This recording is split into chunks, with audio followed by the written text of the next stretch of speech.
আমার মনে রাখতে হবে, যদি ঈমানি চেতনা উদ্বুদ্ধ হতে যাও, যদি ওই কিয়ামতের ময়দানে আসামির কাঠগড়ায় না দাঁড়িয়ে জান্নাতের অভিমুখে যেতে চাও, যদি আল্লাহওয়ালা হিসাবে নিজেকে পরিচয় দিতে চাও, তাহলে বাপ হিসাবে তোমার দায়িত্ব ছেলেকে ধনী বানাই দেওয়া না, তোমার দায়িত্ব ছেলেকে ডাক্তার ইঞ্জিনিয়ার বানানো না।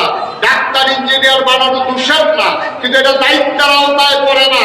তোমার প্রকৃত মূল দায়িত্ব হচ্ছে সন্তানকে মুসলমান হিসেবে গড়ে তোলা, ঠিক কি না?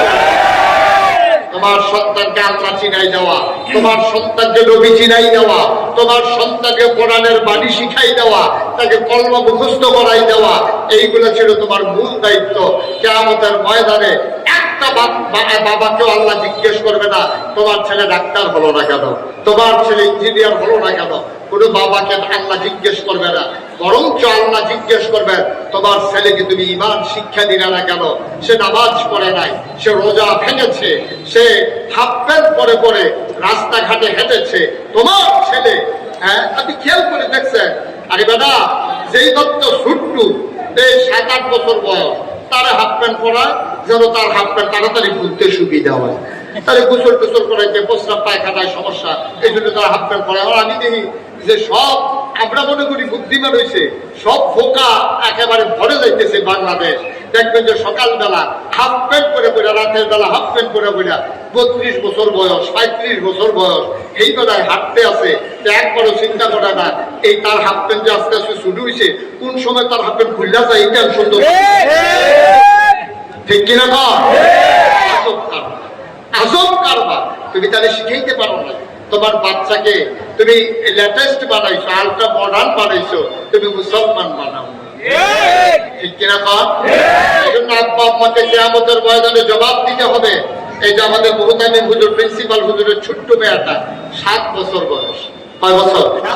7 বছর বয়সের মেয়েটা কি সুন্দর করে কোরআন তেলাওয়াত করলো। এখন আমি যদি জিজ্ঞেস করি আপনারা কে কে ওর মতো কোরআন তেলাওয়াত করতেন পারেন, জিজ্ঞেস করি নেই, তবে কান্দেন ওটা আমার নাম নিয়ে কয়।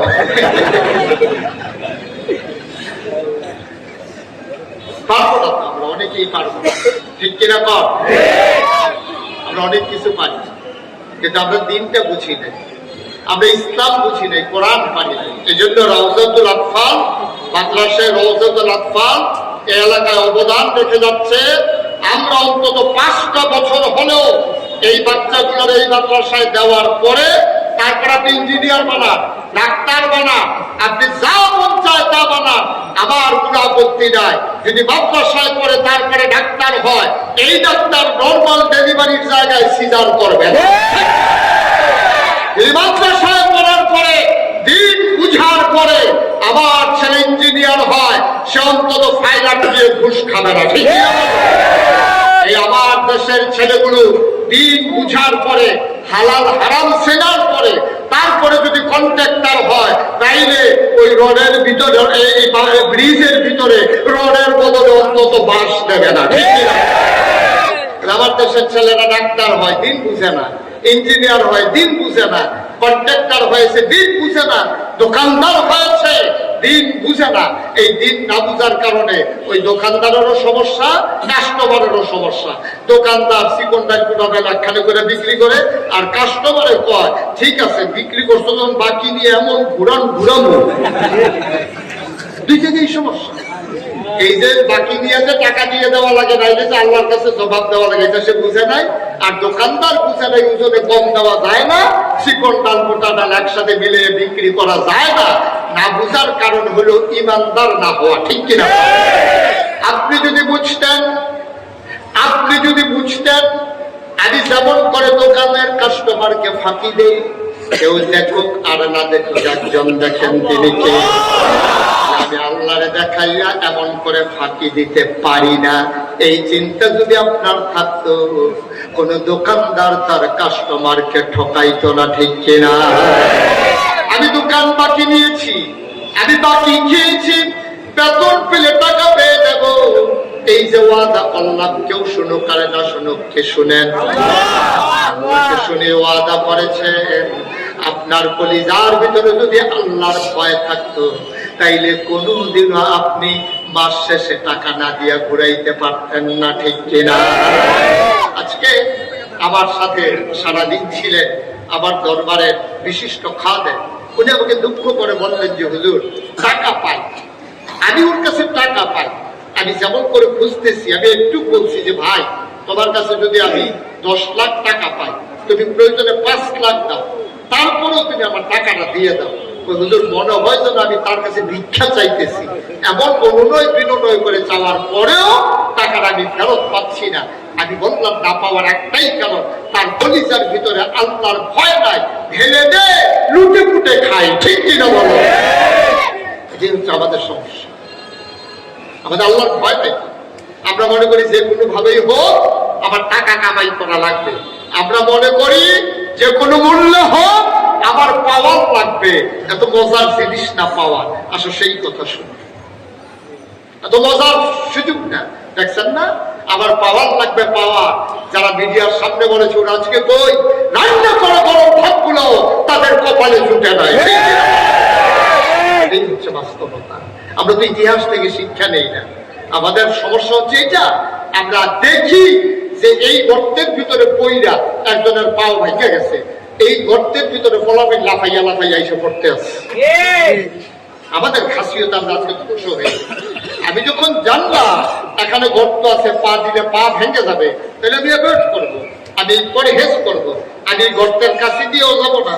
লাল নিশান লাগিয়ে দেওয়া হয়েছে, এখানে গর্ত আছে, লাল নিশান লাগানো মানে কি যে এখানে গর্ত আছে, এখানে আসবেন না। এতে লাল নিশান উঠাইয়া পাশের জায়গা খেতে গিয়া না, এটার নাম হলো বাংলাদেশ। আমরা শিক্ষা গ্রহণ করি না, কারণ হচ্ছে একটাই, আমাদের কলিজার ভিতরে আল্লাহর ভয় নাই। মুসলমান, আবু বকর সিদ্দিক নবীর পরে যিনি খলিফা করেন, ওনার উপাধি হলো খলিফাতুর রাসূল, তিনি আল্লাহ রাসূলের খলিফা। তারপরে ওনার ইন্তেকাল হয়ে গেল, সবাই মিলে হযরত ওমরকে খলিফা বানিয়ে দিলেন। সুবহানাল্লাহ। ওমর বললেন, মাপ চাই, তোমরা আমারে খলিফা বানাইও না। দেখেছেন ক্ষমতার কি ভয়, আর আমাদের ক্ষমতা এনজয় করে, ক্ষমতা পুঁজি সারা বিনিয়োগ করে, কোটি কোটি টাকা খরচ করে ক্ষমতায় যাওয়ার জন্য। মনে করেছে আল্লাহ আল্লাহ করে যদি কোনো মতে যাইতে পারি, গন্ধ খাবো খাবো, বস্তা শুদ্ধ ভুসি বানাই নাউজুবিল্লাহ বলবেন না? এত কথা মনে করছে ওই দিকের দিক 60 বছর নাইলে 70 বছর। আপনি কি মরবেন না? আপনি কবরে থাকবেন না? কি নিয়ে যাবেন কবরে? কি নিয়ে রওনা করেছে? মুসলমান মন দিয়ে শুনুন, সবাই মিলে উমরকে ধরলেন, পরবর্তী খলিফা হবেন আপনি। তখন অর্ধেকটা পৃথিবী মুসলমানদের দখলে। খুব খেয়াল, গোটা পৃথিবীটাকে একটা কুমড়া মনে করে। আপনি যদি মিষ্টি কুমড়ার মাঝামাঝি মাঝ বরাবর কাটেন, অর্ধেকটা মিষ্টি কুমড়া যেমন গোড়া পৃথিবীর 2 ভাগ করলে 31 লক্ষ বর্গ মাইল স্থলভাগ এবং জলভাগ মিলিয়ে অর্ধেকটা, পুরা পৃথিবীর অর্ধেকটার প্রেসিডেন্ট ছিলেন হযরত ওমর। বলেন সুবহানাল্লাহ। আর আমার বাংলাদেশ 56,000 বর্গ মাইলের ছোট্ট একটা দেশ, লোক সংখ্যা হয়তো আমরা বেশি, আমাদের ছোট্ট একটা দেশ, এটার ভিতরে ক্ষমতায় যাওয়ার জন্য মানুষ করে কি? আর উমরের কাছে আইসা সবাই প্রস্তাব দিছে, ওমর আপনি হবেন আমাদের পরবর্তী খলিফা, আপনি হবেন প্রেসিডেন্ট। ওমর বলে বাপ চাই। আপনি কথার ওজন বুঝেন, পার্থক্যটা বুঝেন? আপনি পার্থক্যটা বুঝেন? এখন আমরা ক্ষমতা নিয়ে কারাকারি, আর উমরকে বলতেছে আপনি নেবেন, কোন প্রতিদ্বন্দ্বী নাই। ওমর বলছে মাপ চাই, আমাকে তোমরা এই জায়গায় দিও না। তো আপনি না গেলে কে যাবে? আবার উমর কাঁদতেছে। ওমরের মা ওমরকে যদি জন্ম না দিত কতই না ভালো হতো। ওমর যদি একটা কুকুর হতো, ওমর যদি একটা পশু পাখি হতো, একদিন সে মরে যেত, তার হিসাব শেষ। কিন্তু ওমরকে যে মা তার জন্ম দিল, ওমর যে মানুষ হলো, ওমরকে যদি সবাই মিলে খলিফা বানায়, আর এই তখনকার সময়ে একটা কুকুর যদি ফুরাত নদীর তীরে না খেয়ে মারা যায়, কুকুরটা যদি কিয়ামতের ময়দানে আল্লাহর দরবারে বিচার দেয়, আল্লাহ ও আল্লাহ আমি কুকুর, আমার একটা অভিযোগ আছে। ওই তোমার কি অভিযোগ? ওই উপরের আমলে আমি খাবার খেতে না পেরে মারা গেছিলাম, আমি বিচার চাই। ওমর কয়, আমার শাসন আমলে একটা কুকুর যদি না খেয়ে মারা যায়, কিয়ামতের ময়দানে কুকুরটা যদি আল্লাহর কাছে বিচার দেয়, সেই দিন কি জবাব আমি দেব? এই ভয়ে আমি খলিফা হইতে চাই না। কথা তো সত্য, কথা তো সত্য। আপনি ক্ষমতার বস্ত্র ধাক্কা ধরতে গিয়ে, ক্ষমতা পাকা মুক্ত করতে গিয়ে গুলি করে পাখির মতো মানুষকে হত্যা করেছেন, ঠিক কি না? বুঝেন না এর জবাবদিহিতা কি? আপনি তো বুঝেন না। সবাই মিলে এই বাংলাদেশে সবাই মিলে আন্দোলন করলো, কি বলবো? দফা 1 দাবি 1 পদত্যাগ পদত্যাগ। কথা বলে কি বলছিলেন আপনারা? দফা 1 দাবি 1 পদত্যাগ পদত্যাগ। কেউ কিন্তু এই কথা বলে নাই দফা 1 দাবি 1 দেশ ত্যাগ দেশ ত্যাগ, এই কথা কেউ বলছিল?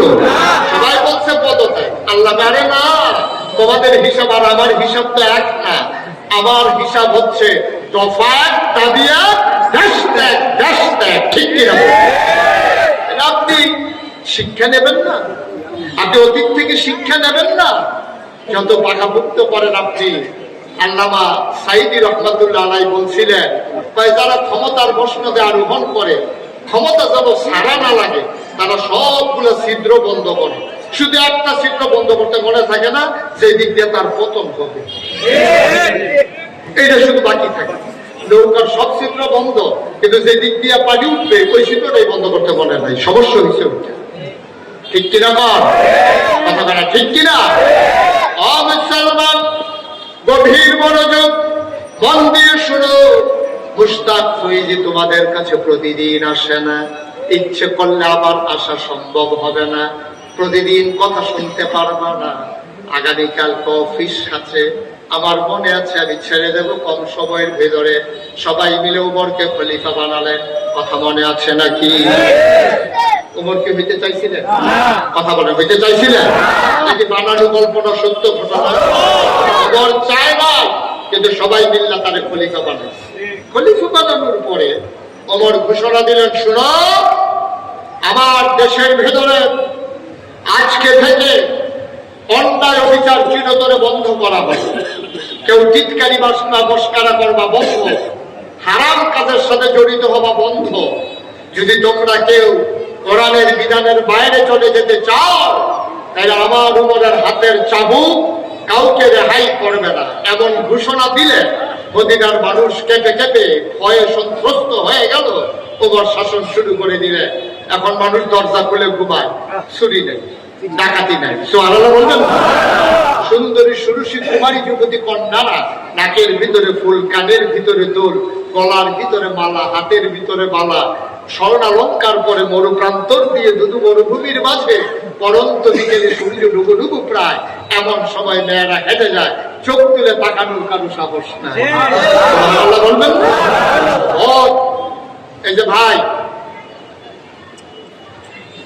উনি কি ওয়াজ করতে আইতেছে?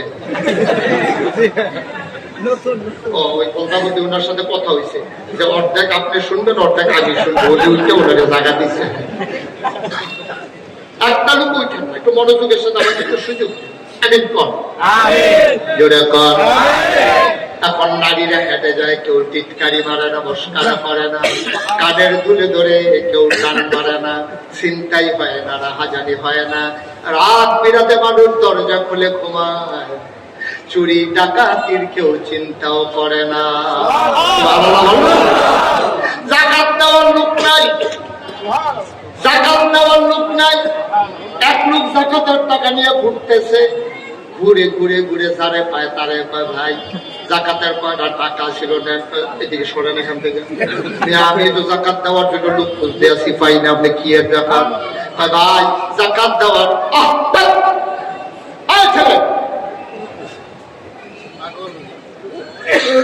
আপনি বসেন, সমস্যা তো হ্যাঁ, তার আপনার কি সমস্যা? আমরা এই দাঁড়াইছি, বুঝে গেলে তো আর এরকম করে না। আমিন কর, জোরে কর, আরো জোরে। এখন জাকাত নেওয়ার মতো লোক নাই, কি আজব দেশ। এক লোক কয়েকদিন ধরে 7 দিন ধরে ঘুরছে, আরে কয় ভাই জাকাতের টাকাটা রাখেন। আমি জাকাত খাবো কি করতে, আমি তো জাকাত দেই। এখন জাকাত আর কেউ নেয় না। ঘুরতে ঘুরতে ঘুরতে ঘুরতে সে ক্লান্ত হয়ে গেছে, সন্ধ্যা হয়ে গেছে। দেখছে একটা ঘর একেবারে অসুন্দর, মাটির ওয়াল করা, খেজুর পাতার ছাউনি দেওয়া। দেখলেই মনে হয় ওরা খুব গরিব। ওই লোকটা করছে কি, অন্ধকারের আগ পর্যন্ত দূরে দূরে ঘুরতেছে। যখন অন্ধকার হইছে, সেই লোক দরজা ধাক্কা দিয়া 1 পোটলা টাকা ঢিল মেরে ঘরের ভিতরে দিয়া কয়, আমার জাকাতের টাকাটা আপনারা রাইখা দিয়া। ঘরের ভিতরের লোক পেছনে পেছনে দৌড়াইয়া কয়, আমি 1 সপ্তাহ ধরে ঘুরতে আসি, মিয়া লোক পাই না, আমিও তো জাকাত দেউন না, তুমি কার কাছে জাকাত দিতে আসছো? দরজা খুলে ঘুমায়, চুরি নাই, ডাকাতি নাই, মানুষের ভিতরে কোনো অশান্তি নাই। এই কথাটা ওই শুধু মদিনার ভিতরে থাকে না, কথা চলে গেছে কাফেরের দেশে, কথা চলে গেছে কাফেরের দেশে। পাশে যারা দেশ আছে, মনে করেন উত্তরা, আমি জয়নাল মার্কেট সংলগ্ন, সবাই মিলে আপনারা কমিটি করেছেন, এখানে চুরি হবে না, এখানে ডাকাতি হবে না, মিথ্যা থাকবে না, এই সন্ত্রাস থাকবে না, মেয়েরা নিরাপদে স্কুলে যাবে, মাদ্রাসায় যাবে, কেউ ইফতেজিং করবে না, কারো দোকান বাকি খাইলে কেউ ঘুরাবে না, কোনো সন্ত্রাস থাকবে না। সবাই মিলে মনে করেন মিটিং করলেন, সিদ্ধান্ত হলো রাত জেগে জেগে আমার যুবকেরা লাঠি সোটা নিয়ে পাহারা দেয়। সবাই দরজা খুলে ঘুমায়, আগে জানালা খুলে ঘুমাইতে পারছে না, টান দিয়ে মোবাইল লইয়ে গেছে, আর এখন দরজা খুলে ঘুমায়, চুরি চামারি হয় না। এই কথাটা যদি ছড়াই যায়, তখন এই কথাটা শুধু ঢাকার ভিতরে থাকবে না, সারা বাংলাদেশে ছড়ে যাবে। আমি তো কি অন্য মাহফিলে বইলে দেবো, কারণ গেছিলাম উত্তর, কি কারবার। সুতরাং শান্তি দেখতেছিল উত্তরে, ঘুরে আসো জয়নাল মার্কেটের পাশে। আমিও তো বলবো এই কথা, মদিনায় যখন এমন শান্তি, এই কথা চলে গেছে কাফেরের দেশে। কাফেরেরা শুই না কই, বেড়া ভাত খাইতে ভাত পাই না, আর ওই জায়গা থেকে কুত্তাও না খাইয়া মারা যায় না। একটা একটু দেশটা একটু দেখার দরকার আছে না? সুবহানাল্লাহ বলবো না? এক কাফের আসছে মদিনা। কাফের কই আসছে? কই আসছে? কই আসছে? কাফের আসছে মদিনা। মদিনার আইসা এক লোকের সাথে দেখা হয়েছে।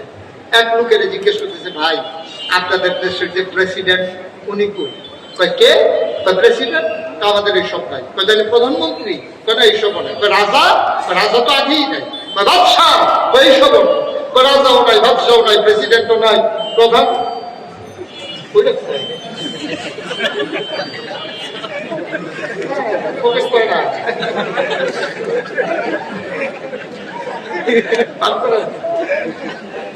সবসময় না ঘরের ভিতরে ঢুকাইতে না বার করবেন, ঢুকাইতে না বার করবেন, ঘরের জন্য বার করতে সুবিধা হয়। হ্যাঁ, ঠিক আছে, পাইছি। আমিন কর। পাঞ্জাবের ভাজে পড়ে গেছে যে, উনি খুঁজতে খুঁজতে মোবাইলের রিংটোন একটা শেষ হয়েছে, মাস তাও পাইছে। বন্ধ করে দেন একবার, আমার জন্য না আস। আমিন কর। জুড়ে টায়ার্ড হয়ে গেছেন আপনারা? এই ওয়াজ কি শেষ করে দেবো? সবাই করা আমি মদিনায় এই যে শান্তি, কাফের আসছে বিদেশ থেকে, কথা মনে আছে তো নাকি? এসে মুরব্বী এক বুড়ে বেড়ারি জিগা, ভাই তোমাদের প্রেসিডেন্ট, প্রধানমন্ত্রী